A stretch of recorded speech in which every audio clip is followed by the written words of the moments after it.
Cerramos la semana con la información política, pero Lore, atención, porque claramente la fuga ocurrida durante las primeras horas de este viernes, durante la madrugada, vuelve a poner en el foco, la fuga ocurrida en el Centro Juvenil Maranguita, vuelve a poner en el foco la seguridad de estos espacios. En Maranguita no hablamos de reos ni de internos, hablamos de infractores que están cumpliendo una medida para ser reinsertados en la sociedad, ser reeducados, ser rescatados, pero está lejos de ser esa la realidad de lo que se vive en el interior de este centro juvenil. Pero te decía que pone en foco lo grave que puede ser la gestión carcelaria en el Perú, la gestión incluso en estos centros juveniles.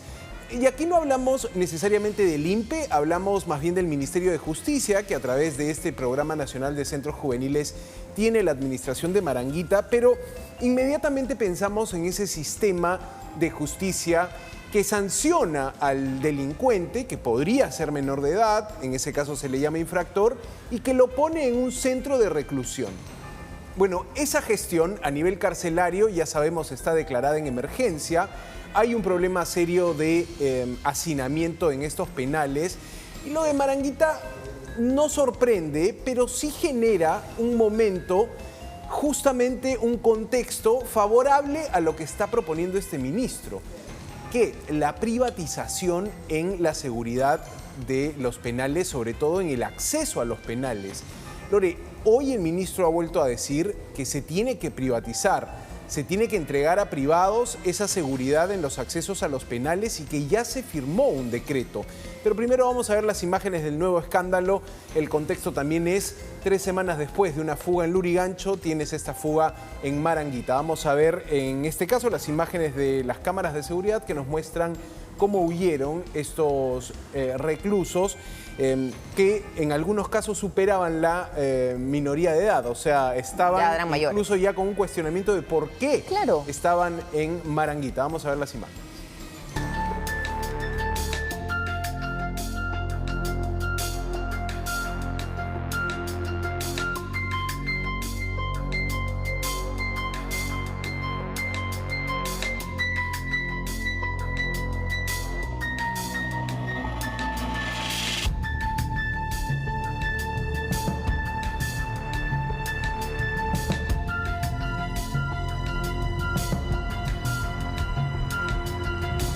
Bueno, y en esta madrugada, y te digo que aquí, más que una coincidencia, lo que se ve puede ser una forma de, si quieres, exponer la inseguridad en centros de juveniles como este o en centros de reclusión como el penal de Lurigancho, que también tuvo una fuga. Coincidentemente, si lo quieres ver así, hoy el ministro recorría penales, Lore. Sí. El ministro de Justicia, el señor Eduardo Arana, se mostraba en un operativo en 68 centros penitenciarios. Claro, él lo hacía desde Lima, recorriendo el penal Miguel Castro Castro. Y en este recorrido, en esta acción de fiscalización que tenemos en imágenes, lo que ocurrió esta madrugada en los penales, en medio de esto se daba la huida en Maranguita. El ministro confirma y te vuelve a poner el tema en agenda, como diciendo, esta es la solución que plantea el gobierno. Hoy habla de un decreto ya firmado, podría ser un decreto legislativo ya firmado, para darle forma a esta privatización y que sean proveedores de servicio, prestadores de servicio privados, los que se encarguen del ingreso a los penales, ¿no? De controlar la seguridad en el acceso a los penales. Vamos a escuchar al ministro que en la madrugada, supervisando penales, en ese momento en el que se daba la fuga en Maranguita, decía, voy por la privatización. En esta oportunidad se ha aprobado un decreto mediante el cual se permite que la seguridad exterior pueda ser concesionada en manos de privados para que ayuden de esta manera a la seguridad que corresponde tanto para las personas y alimentos y en general todo lo que ingresa a los penales.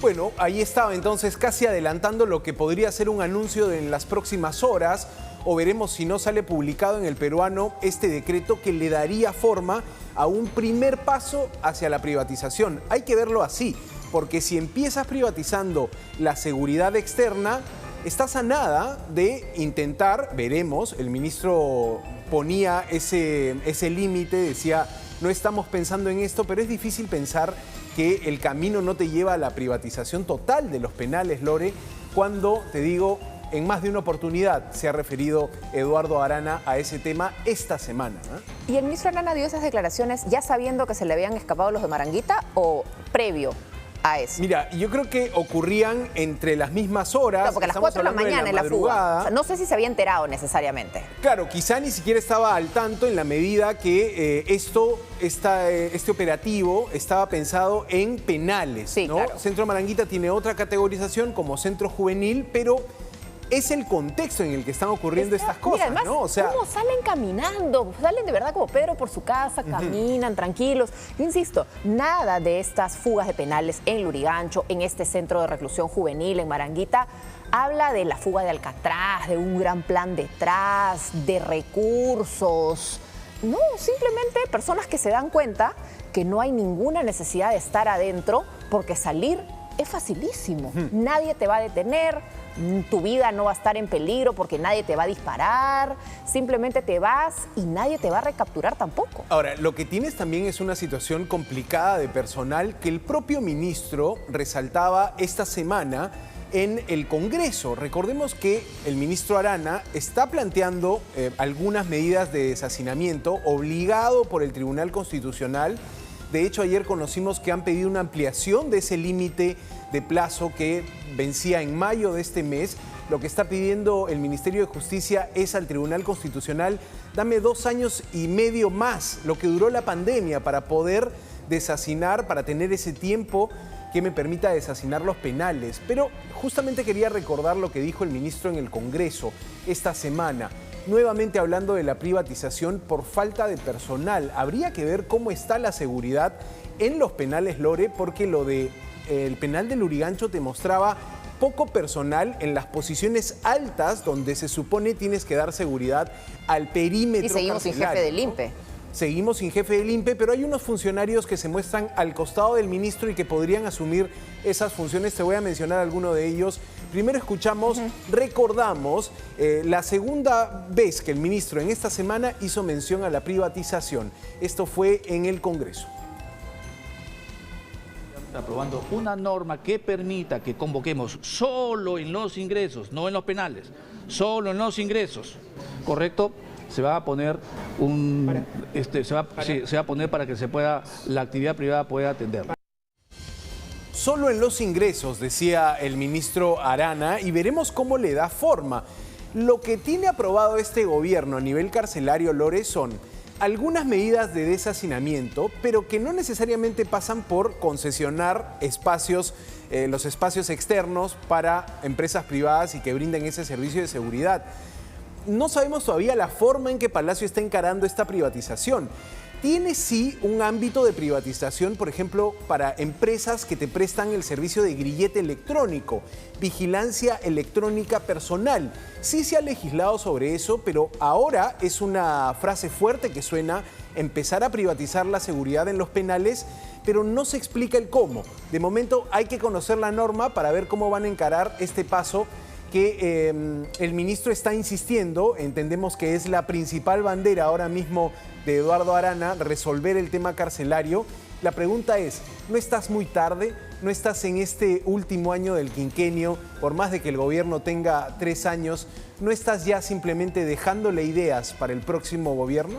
El ministro Arana está tratando de salvarse, porque el ministro Arana es ministro desde el 6 de septiembre del año 2023.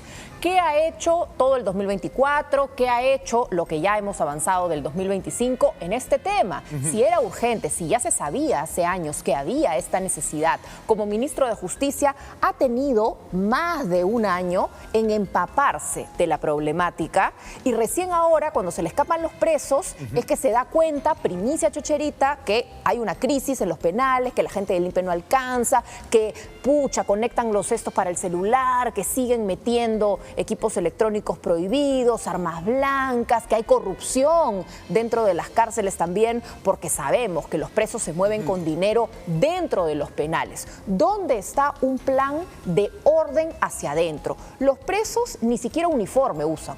La comida, la que pueden, la que encuentran, la que la plata los abastece. El otro día escuchaba el caso, a partir de un caso que estaban narrando de un preso en el penal, que necesitaba dentro del penal 5.000 soles al mes. ¿Cómo un preso puede necesitar 5.000 soles dentro de una cárcel? Se supone que lo mantiene el Estado. ¿En qué puede gastar esos 5.000 soles? ¿Por qué se sigue permitiendo la facilidad con la que el preso paga tal o cual gollería? ¿Cuándo van a poner orden? ¿Cuándo van a poner disciplina? Claro.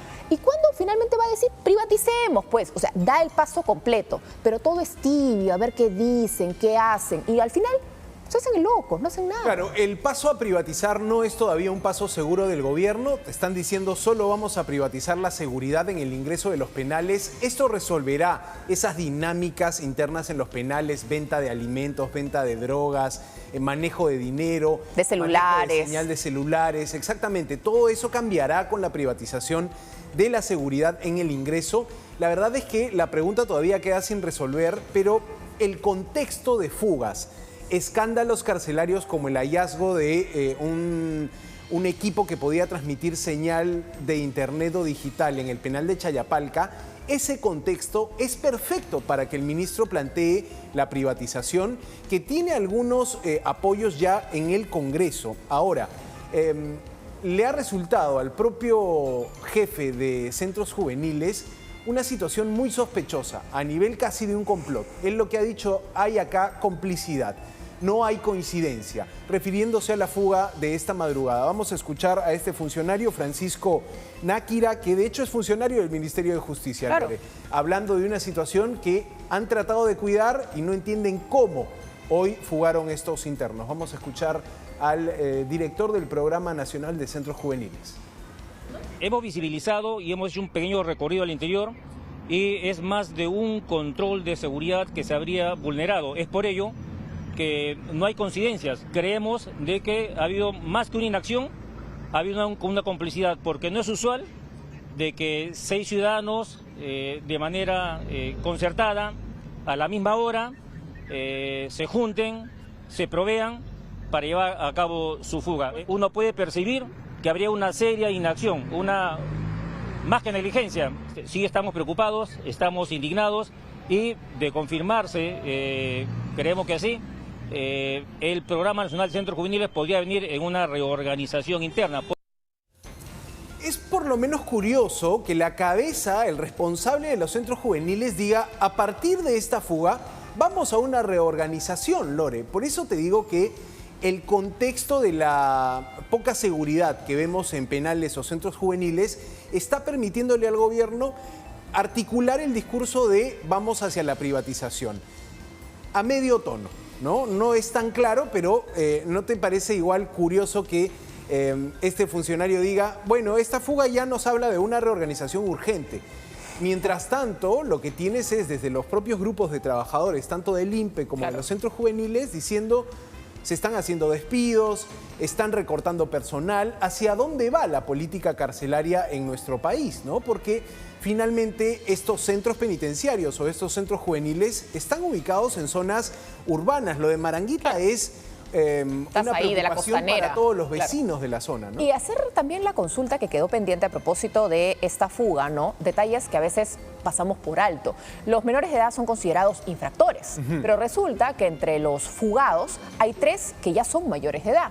Entonces, una pregunta, cuando un infractor se vuelve mayor de edad, ¿se queda en un centro juvenil? ¿Sigue conviviendo con menores de edad? ¿Por qué no es trasladado a un penal? ¿Por qué no termina su pena si tan grave fue la infracción cometida? Estamos hablando de homicidios, le dieron... Porque en todo caso te está sacando la vuelta alguien de 17 años que comete un delito, que asesina a alguien, pero por la ley es llamado infractor, le van a dar 6 años y va a estar en Maranguita todo ese tiempo, con el riesgo que representa para los otros menores de edad. ¿Qué resocialización estás hablando si ya no se vuelve un centro juvenil? Si vas a tener, ¿cuántos mayores de edad tienen en Maranguita en estos momentos? Es una buena pregunta, Lore. Lo que podemos entender es que el Centro Juvenil Maranguita ha venido no solo ingresando a más personas de las que deben, es también un centro que tiene un nivel de hacinamiento importante. El tema aquí es si cumple con la función de resocializar, si cumple con la función de rescatar a adolescentes de una situación de delincuencia. Ahora, en este caso tienes a todos los fugados extranjeros, ciudadanos venezolanos. Lo que me parece importante destacar es cómo así se procede, se da una fuga masiva, porque hablamos de más de uno, claro, sin que haya una reacción clara de las fuerzas del orden que vigilan ese centro juvenil. No tienes personal del INPE, pero tienes personal de vigilancia, tienes personal adscrito al Ministerio de Justicia y adscrito a este programa que deberían dar un mínimo de seguridad en ese perímetro penitenciario, en ese reclusorio. Y la municipalidad también podría hacer su partecita, sabiendo que es una zona de un centro de reclusión, de estar con un monitoreo y una vigilancia desde su central de cámaras de manera permanente para poder emitir una alerta ante una acción sospechosa, peligrosa que pueda darse. Yo insisto, las cámaras de las municipalidades no son solamente luego para que los periodistas contemos los hechos, son para que eviten, prevengan y controlen situaciones peligrosas. Sí, a eso súmale el hecho de que tenías un operativo de fiscalización en penales con el ministro a la cabeza en la madrugada en la que ocurrió este hecho. Pero hay que tener claro que acá la noticia de fondo, digamos, es esa privatización de penales donde el gobierno parece estar tanteando, ¿no? Como poniendo un pie para medir la temperatura del agua. Desde el Congreso creo que están más que animados con la idea de la privatización, pero hay que saber cómo le vas a dar forma a la privatización y si vas a reorganizar el INPE o si vas a reorganizar este programa de centros juveniles que es el que dirige y administra Maranguita, ¿no? La situación no está resuelta, pero creo que hoy ha habido un buen susto y una preocupación de muchos vecinos que tampoco ven este centro juvenil como un lugar seguro y no vulnerable a fugas, ¿no? Lore, finalmente vamos a esperar también la publicación de ese decreto que el ministro hoy ha dicho ya está firmado para ver de qué manera se va a implementar esta privatización, quién empieza, hay empresas que pueden brindar este servicio, quiénes son, de cuánto estamos hablando, cuánta inversión va a hacer el Estado en lanzar estos concursos públicos, cómo van a ser estas designaciones. Son todas preguntas sobre el tema de la privatización de penales.